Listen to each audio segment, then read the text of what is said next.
packet pushers. Welcome to the IPv6 Buzz, where we dare to dive into the 128-bit address space wormhole. I'm Ed Horley. And I'm Scott Hoag.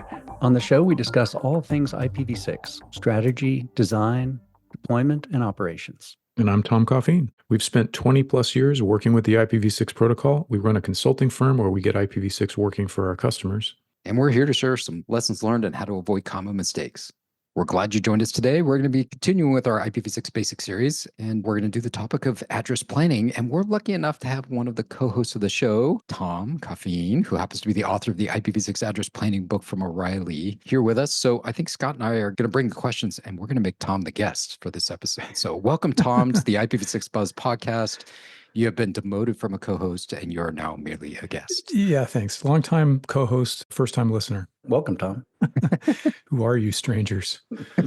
I guess for address planning, we should talk, or at least start with maybe some basic principle ideas around address planning, because you have to do address planning in IPv4 too. So this isn't anything new probably for the audience, but maybe talk about a few things that are maybe unique around V6 address planning and some things that you would want to think about in terms of tackling maybe your first V6 address plan. Yeah, for sure. And you mentioned V4, and it's funny because V4 planning, it's more like V4 making do with what scraps you have lying around to continue to address the network and keep it running. Right. What you inherited. Yeah, exactly. The big mess that you inherited. And with V6, for most organizations, the great majority of them at this point, they're going to be starting somewhat from scratch with V6. You know, there may be a little bit of lab networking that they've trotted out V6 on using some unique local addressing or something along those lines. But when it comes time to actually deploy IPv6 at scale, you're usually starting with a blank slate. And that's very different than what you're kind of stuck with V4. And it introduces its own challenges. I mean, on the one hand, you know, you've got this incredible opportunity to sort of do things from the ground up with taking into consideration ways of operating the network that with V4, you're just kind of stuck with what you're stuck with. And so V6 is definitely an opportunity to retire some of the technical debt related to V4 that you're sort of stuck with. But to get to that point, you really have to sort of have a handle on the process of, first of all, like what IPv6 address prefix size that you're going to need, the kind of prefix that you're going to need. And this is something with V4, especially for enterprise networks, so folks are usually just used to thinking about private addressing in most cases internal to the network. And, you know, it has its own challenges to be sure. But with V6, you're going to be starting with a large block of publicly routable addresses that you probably obtained from a regional internet registry. And the scale of that prefix is such that you can really sort of drive yourself crazy, bringing all of your IPv4 tricks to the table, thinking about how you have to subnet everything to heck and back with IPv4 just to have enough addresses and address prefixes to go on all the equipment. And with V6, it's kind of an opposite problem where you've got a lot of space to work with, and it can be really sort of challenging and confusing when you first start to deal with what you're going to do with that space. It's like the opposite problem. You have an embarrassment of riches. You have this infinite supply, and I think it's human nature to try to make it all meaningful or all useful and assign all the bits to something. Yeah, there's kind of two traps there. You know, the first one is, this is like the classic example of IPv4 thinking, that phrase that we use when we're talking about, you know, when you're first new to IPv6 and you're like, how do I work with this? And then you start to fall back on what you know about IPv4. And sometimes that's helpful and sometimes it isn't.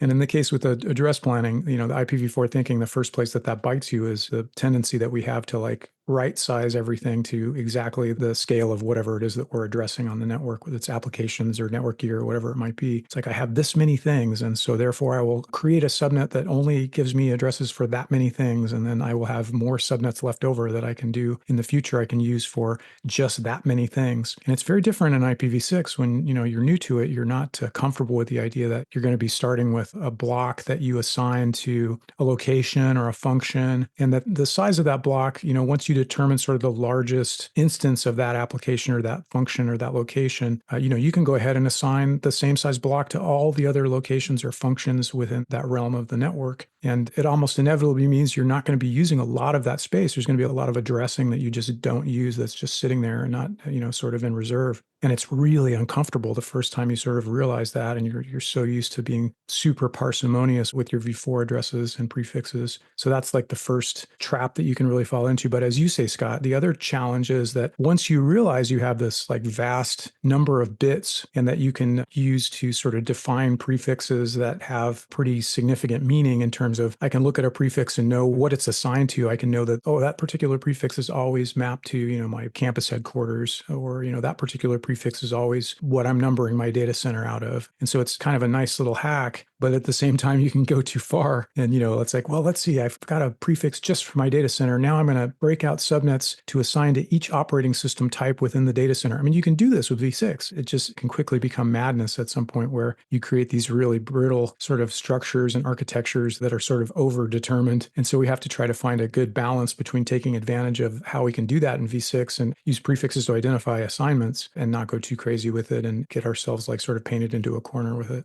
I guess that's the tension between doing a design and getting ready to actually operate, right? Your operator requirements are going to require that you actually allocate things to make use, but the design doesn't have to be that specific, right? In terms of addressing every single nibble or prefix that you might need to have within your environment, I think is part of the tension, right?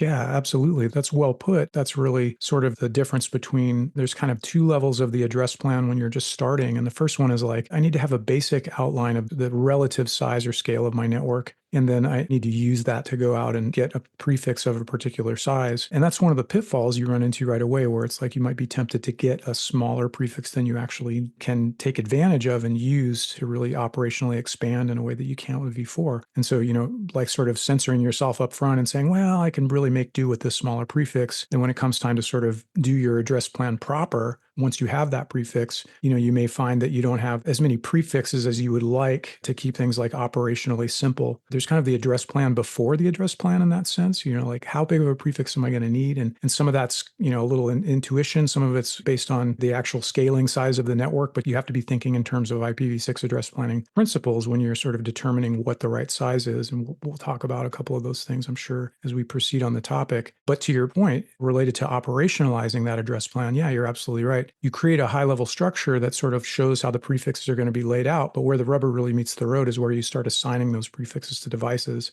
And that's where operationally, I like to talk about the tension between the difficulty of provisioning, how like if you want to map a bunch of information into your IPv6 prefix, that means that you're going to have a lot of effort that sort of goes into the provisioning process, and that's very sort of labor intensive. And the opposite of that is like, in networks where you might be able to take advantage of automation, you may not care what gets assigned where, as long as you have a sort of single source of truth that's tracking everything, depending on how you're handling automation and network management and that sort of thing. So there are trade-offs there. And you have to, like, every organization's a little bit different, and even different silos within the organization, they might want to take different approaches. One silo might really benefit from bespoke prefix assignments to the network gear, and then the other silo might really take advantage of just keeping things just super automated and, much more randomly assigned prefixes and addresses. When I add up the number of hosts on my network and it's less than 18 quintillion, yeah.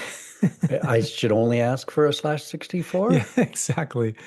No, it's so funny because to your point, you could make a /64 work for any size network in the universe, right? I mean, it's just a single /64 would give you, more than enough addresses and prefixes. Of course, we're not legally supposed to subnet the /64 except under sort of unique use cases. And it does happen, but, in general, we're supposed to leave those 64 bits reserved for the interface identifier. But if someone had a gun to your head and was like, well, you're going to have to make do with this /64, it's like, yeah, by God, I know my VLSM, I can do this. But the point with v6 is don't rush to that conclusion before you give yourself the opportunity to take advantage of that additional space and really simplify things operationally and from a management standpoint. I guess that leads to the natural sort of thing of like, and it sounds like you're identifying a bunch of them, where it's just challenges you run into immediately when helping folks work on address plans. And I think at the top you had mentioned like just trying to baseline size out and suss out what you need to ask for in terms of an address space, because clearly there are maybe some rules of the road around, or some base level advice around like what should that look like. Because my guess is most folks who are listening probably aren't accounting for all the things that they actually might have to do in the future. And what I mean by that is probably 5, 10, 15, 20 plus years down the road.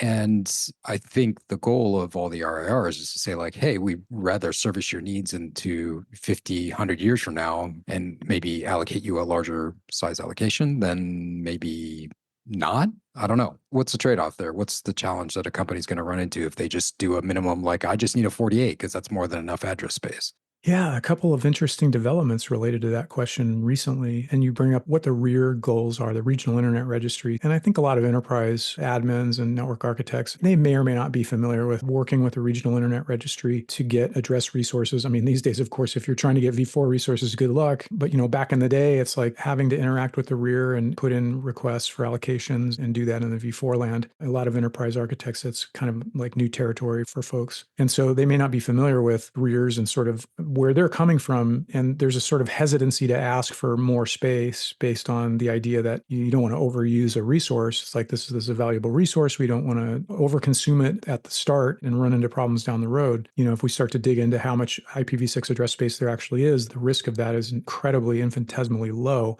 But putting that aside, how are the REARs sort of thinking about it when they're going to assign you a block of a particular size, and why that size? And to your point, the idea of having an address plan that meets your organizational needs for addressing for the next 20 years, as opposed for the next, 18 months, as it might be, and what's in it for the REARs to give you that larger block. Well, they're very explicit. Aaron in particular is very explicit in the number resource policy manual, where they lay out all the rules of the road for how they're going to hand out addresses and what size allocations they're going to give out. That their number one goal is to reduce disaggregation of the overall routing table. So, you've got tens of thousands of prefix routes that are in the default free zone that represent, essentially the V6 internet. The idea is this is aspirational at some level, where let's try to give you a larger block so that you're not having to come back to the well and get a bunch of additional discontiguous blocks that end up in the routing table as additional route entries for your autonomous system. And so that means that even if you were to try to go get a 48 as an enterprise, most enterprises today, if you're a medium or larger enterprise, it's practically impossible to get a smaller block of address space. Like back in the day, maybe I only need a 48 or, a /44.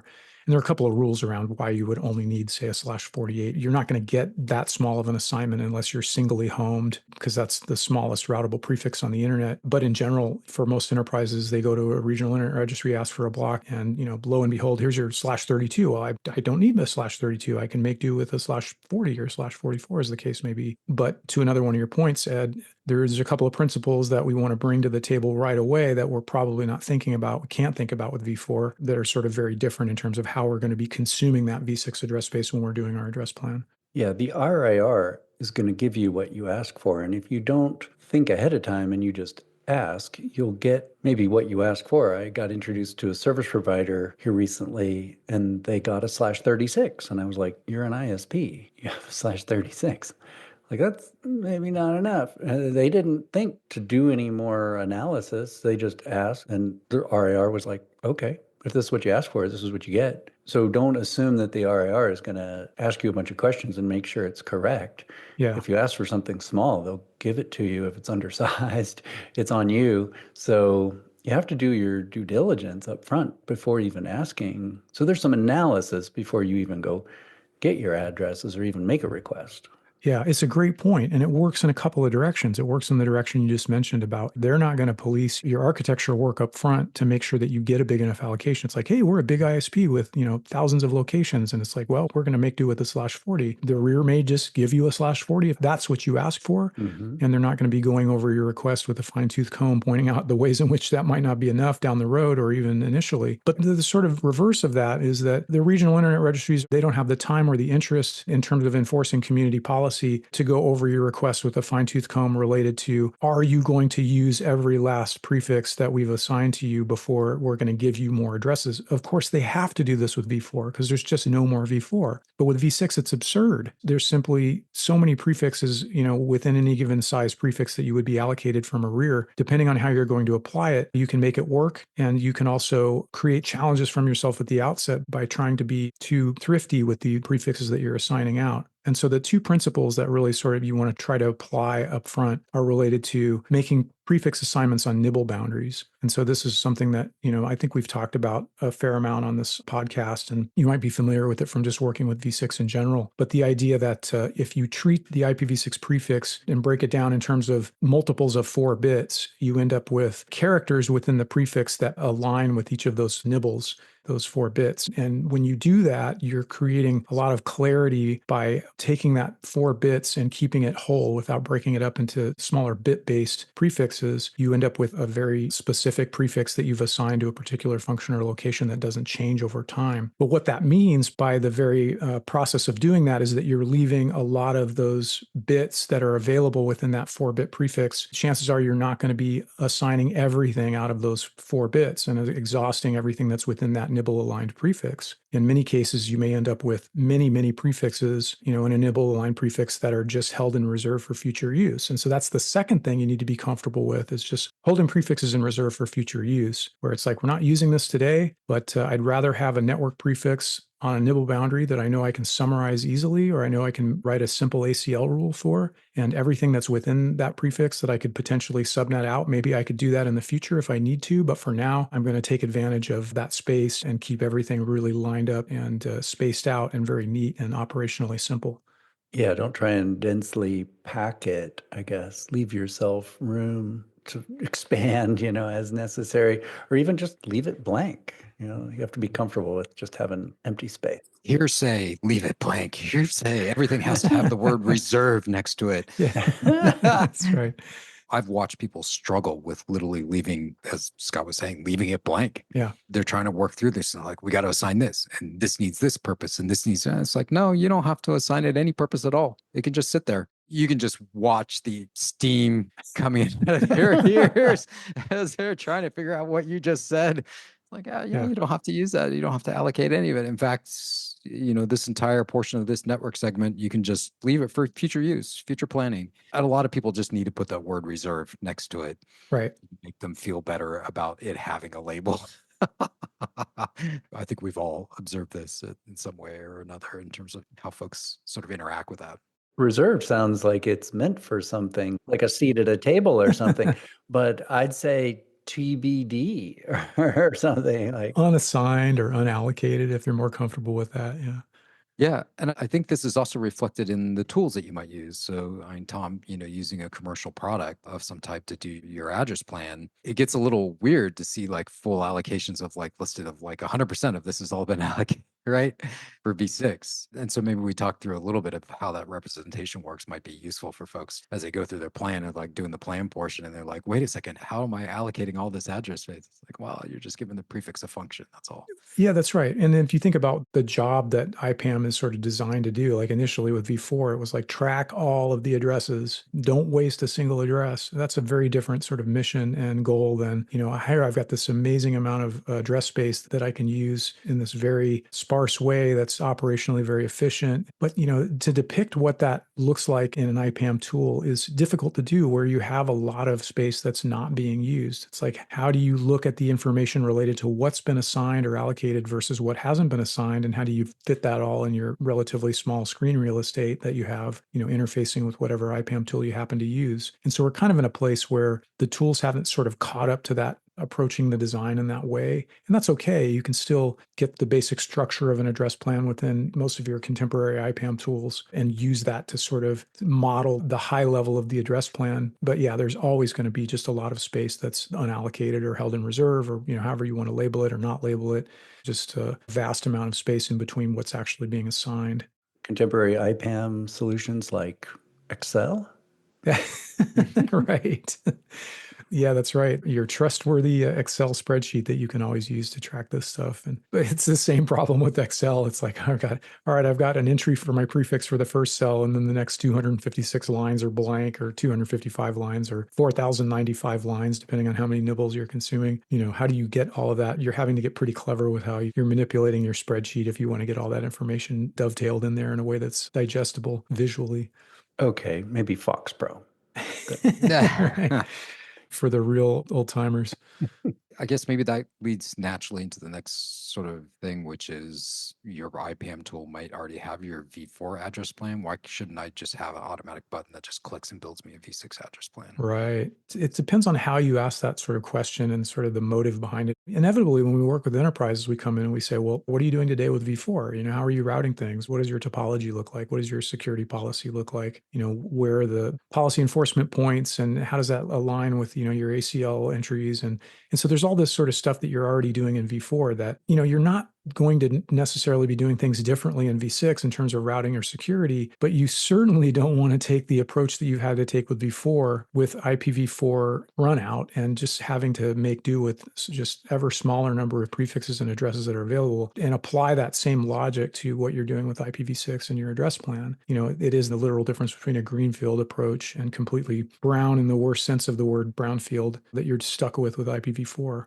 So it's not that you're not going to be informed based on how the internet protocol sort of works on your network at a switching and a routing and a security layer or level. It's just that you don't want the unforced error of like, well, I'm just going to take the logic that's built into my v4 address plan and find me that logic. First of all, I don't know if we worked with any enterprise that we've come into where it's like, yeah, we're great. We've got enough v4 to go around and we've got plenty to use for the near and foreseeable future. And we're not going to run out. And, no, it's a mess. And I don't think it's hard to talk anyone off the ledge of like, well, you probably don't want to take this mess and try to inject it into the v6 realm. Yeah, I can imagine some IPv4 IPAM systems. 172.16 something something is two. There's two things or three, Yeah. four. We've assigned that four places. Oh, How yeah. do you have one entry and it's been assigned to four different parts of your network that overlap? With IPv6 IPAM, one v6 prefix will only have one entry. Yeah, that's right. That's right. Well, and then of course, that sort of highlights another challenging idea that you'll probably run into if you're new to v6 and you're sort of just learning the address architecture and then you discover unique local addresses, and it's the whole idea of, well, here we've got the equivalent of a v4 private address, an RFC 1918 address in v6. And so, gosh, doesn't it just make sense that I'm going to do the same thing in v4 that I'm doing in v6? I'm going to deploy these unique local addresses everywhere, and I'm going to NAT out to my public IPv6 addresses. And the answer, of course, is no, no, no, no, no. That's not what you want to do. Reasons that we've sort of covered ad infinitum on the podcast related to why ULA addresses are problematic. But that's certainly an early gotcha that you might run into, without necessarily knowing any better. It's like, well, this, why wouldn't I do the same thing in v6 that I'm doing in v4? Yeah, match your operational model. Yeah, which in general is good advice. But in this case, you'd really be shooting yourself in the foot. So maybe let's talk through general advice, rules of the road that folks should be following around starting with their address plan, because I think, starting is going to be a useful endeavor. You're probably going to want to have friends and colleagues review it. And I think this is a rare opportunity because I would argue that probably most folks have never actually written an address plan formally for v4 because they inherited the address plan that was written 30 years ago or something, and they're just carrying that forward. And this is a very unique opportunity. So maybe some rules of the road advice, general advice of getting themselves started so that they don't stumble. Yeah, definitely. And we sort of talked through a couple of those already related to getting an initial IPv6 allocation. We've run into this scenario a lot where enterprises have, in an effort to do the right thing back in the day, they went out and got a v6 allocation to start working with v6, but they did that in the 2010s and the time frame of the last 10 to 15 years. And chances are they probably didn't have a lot of information when they made that initial request, and they weren't really thinking about what scale they might require for their initial prefix allocation and how they would try to attempt to use that for future-proofing their address plan for the next 10, 15, 20 years, as opposed to just making do. And so you end up with a lot of organizations that already have an address allocation from a regional internet registry, but that's probably undersized. And it's undersized in that if you start applying some of the basic principles around sticking to nibble boundaries and leaving a lot of space in reserve, you're going to find that you don't have that many levels of hierarchy, and that those levels of hierarchy that sort of are a product of sticking to that nibble boundary and mapping prefixes in that way, creating a hierarchy of nibble boundaries within the overall address plan, where all your CIDR lengths are divisible by 4. And so you maybe went out and got a /44 early days, or, even something as small as a /48. Very large enterprises that, got a 32 back in the day, and that was a lot of space and maybe harder to imagine consuming or using. But for a large enterprise with a lot of locations and a lot of functions and applications and a lot of regional routing and cloud presence, they may not have enough levels of hierarchy to sort of do things in a really simple operational way and not have enough address space left over to, be able to change course later down the road, where it's like, hey, we've got plenty of space in reserve that we can number into if things aren't working the way that we need them to without having to go back to the regional internet registry and get more address blocks. which of course you can do, but trying to keep things contiguous and a single prefix is probably the way to go initially. So it takes you to that sort of back of the napkin exercise where you have to, determine sort of the general size of your network and work backwards to sort of figure out what size allocation you should be asking for. And then chances are, if you're new to V6, you're probably going to want to ask for a bigger allocation than the one that you think you need for the points mentioned to this point in the podcast. The devil's in the details there. I can't say, a 32 is going to do it for everyone, or, everyone should go out and try to get a /20, which is kind of, the largest block that Aaron would ever assign you, or 44 will be perfect if you're a smaller, there's just no way that we can make those sort of broad assessments without looking at the network and sort of knowing how many entities and locations and functions and applications and what the network topology looks like and that sort of thing. So it can be done, but just keeping in mind, you're going to be applying these address planning principles in V6 that are very different in V4, and you're going to be getting a larger allocation than you probably thought you needed. I guess one of the key things is we're making the assumption you're going and requesting address space. I guess we should have started with that. Right. You can build an address plan for address space that was allocated to you as PA space. That may or may not be a wise idea depending on what your network topology is, but the principles would be the same, right? Yeah, it's a good point. And I guess we kind of neglect below the /48 level, where we're sort of breaking things out at the site level. You've got a lot of flexibility there in terms of how you want to sort of break out blocks of subnets below that, or even if you want to do that at all and keep things relatively flat. That's really the only scenario where you're going to be asking for just a /48, or 48 is going to get the job done. Right. A provider assigned allocation. I don't know that we've run into a lot of customers that have provider assigned allocations that are larger than a 48. Maybe within the federal space, some agencies have gotten, PA assignments from their upstream agencies, some sub agencies, that are not as small as a 48, relatively speaking, the 44, 40, or 36 range, that sort of thing. But I say that's the exception, not the rule. Yeah, an idea might be, let's say it's a regional educational network. It's a REN. Yeah. It's a science network, and it's a community, and you got addressing from that community, and it was essentially provider assigned because that's your connectivity to other science networks. And then you could feel fairly confident that your provider is stable. Yeah. And you might address into that block, and you might get your address space from that. Yeah, that's a really good point. Scientific networks. A scientific network, that would be stable, and you wouldn't be switching providers. And then you would address into that, knowing that it came from that upstream science network. Right. Yeah. Good points. Good points. I guess that leads maybe to the natural next topic, which is routing, which is, does your address plan get impacted by routing or security? Like, what considerations should a person be thinking? Like, oh, I'm really a routing guy, or I'm really a security guy. Are there things that you should be thinking about at all from an address plan perspective for either one of those particular topics? Yeah, it's a great question. And it really boils down to, for the most part, how tightly coupled your routing summarization points and security zones are sort of defined, how tightly coupled those are together. If they're tightly coupled, then you can sort of take routing as the guiding principle for how you're going to be sort of thinking about your topology, and then how you're going to be mapping prefixes out of your overall IPv6 address allocation, because you're not going to have to worry about where you might be summarizing, where there might be a policy enforcement point that's like different from where the summarization happens at a different location. So in networks where that's not the case, then there's definitely a tension there in terms of, at the routing layer where the summarization happens, how much topology do you sort of need to account for, because you're going to be doing that ideally with these nibble aligned prefix blocks that, you're going to have a certain number of regions within your overall network, as an example, where there might be regionalization and routing summarization that takes place on regional boundaries. How much of that granularity do you need with that regional routing within your prefix blocks that you're assigning, knowing that you're going to be assigning a similar size prefix to everything, where you're not sort of adjusting for the size. And so that generally means that you need to pay attention to the higher level nibbles within the overall prefix. Do I have enough prefixes at the high level of the address plan to support things like regional routing summarization? That's sort of a different problem to solve than where you might have policy enforcement points or firewalls that are much closer to the end users, and that may not align necessarily with where your routing summarization is taking place. And it may require different prefix assignments that are handled in a different way from a routing perspective based on the security policy policy that you're trying to accommodate. So that's one where it could potentially be very tricky. The sort of more straightforward network where that routing summarization and security points are tightly coupled means the exercise is usually easier to do, but it's something you kind of have to determine for each enterprise network that you're working with. And V6 gives you that opportunity to maybe converge the routing and security points to be more closely aligned than maybe what you're dealing with in IPv4. That's one thing that I think is important for folks to take into consideration. You don't have to have a one-for-one mapping for V4 to V6, right? And so if it might be potential for you to change and to improve what you're dealing with versus maybe the mess that you have in V4.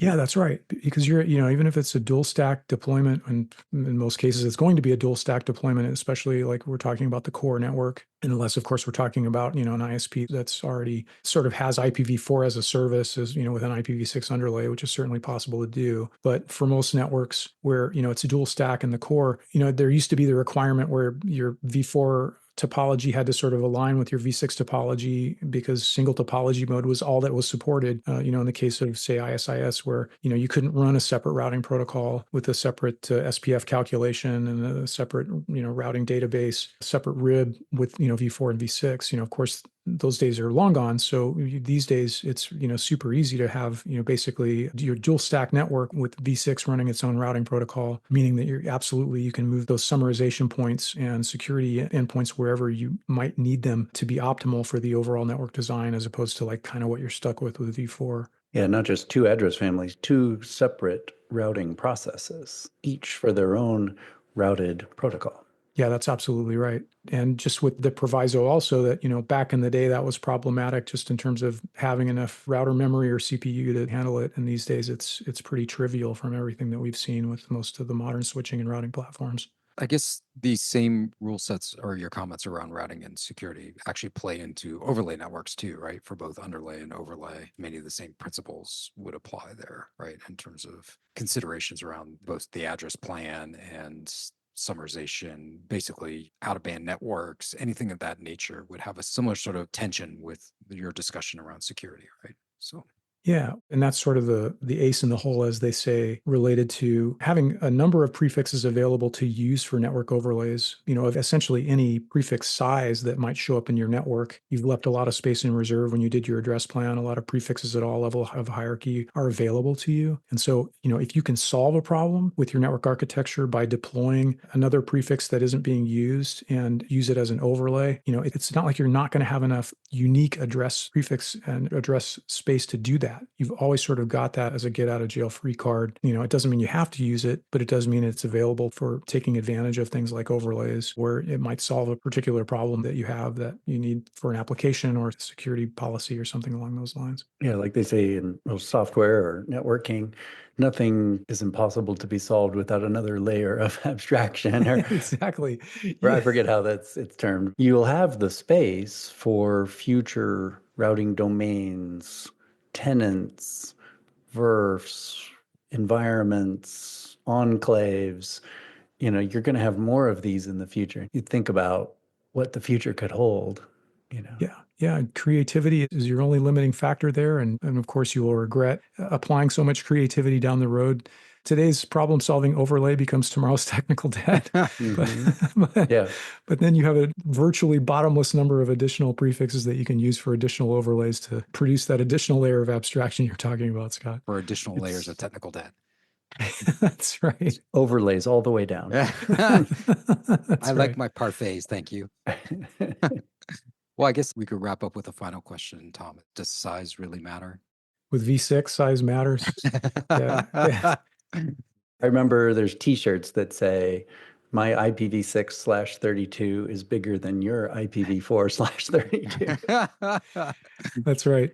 It's the magic in the prefix, Ed. Yes. You don't have to make do with what you have with V6. And so in that sense, it is really an exercise where you need to think a little more expansively when you're first approaching an address plan and think about how that address space might be being consumed over the next 5, 10, 15, 20 years, and not just for on-premises, but within the cloud, because we only sort of briefly mentioned that, but with the advent of bring your own addressing into the cloud, including V4 and V6, there's going to be some convergences happening. Already we've seen the bifurcation between on-premise and cloud, and going back and forth between those two. And over time, we're likely to see some additional innovation that sort of further stitches those two domains together in ways that today are sort of not really predictable. But certainly, you could easily imagine a scenario where having an abundance of IPv6 address space that you control and that you can use for whatever those applications and those architectures look like would be hugely advantageous. So really try to think in terms of what your needs are going to be over the next 20 years, as opposed to we can get by with a /32.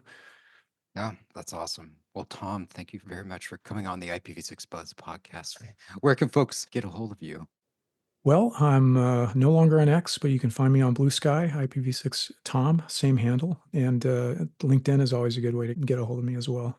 Awesome. Thanks for coming on. Thanks for having me. Maybe one day you'll bring me back on again. Thanks for joining us for this episode of IPv6 Buzz. If you've got feedback or a follow-up on this topic, send us a message at packetpushers.net/FU. We'd love to hear from you and continue the conversation. Also, on packetpushers.net, you'll find a range of deep dive technical podcasts for IT pros, including heavy networking, heavy wireless, and day 2 cloud. There's a whole lot more on the Packet Pushers site as well, such as tutorial videos and a networking job board to help you find or fill your next great role. So whether you're deep in your career or just starting up, Packet Pushers is the place to go to grow both your skills and your personal network. So long, and until next time, we'll see you on the IPv6 internet.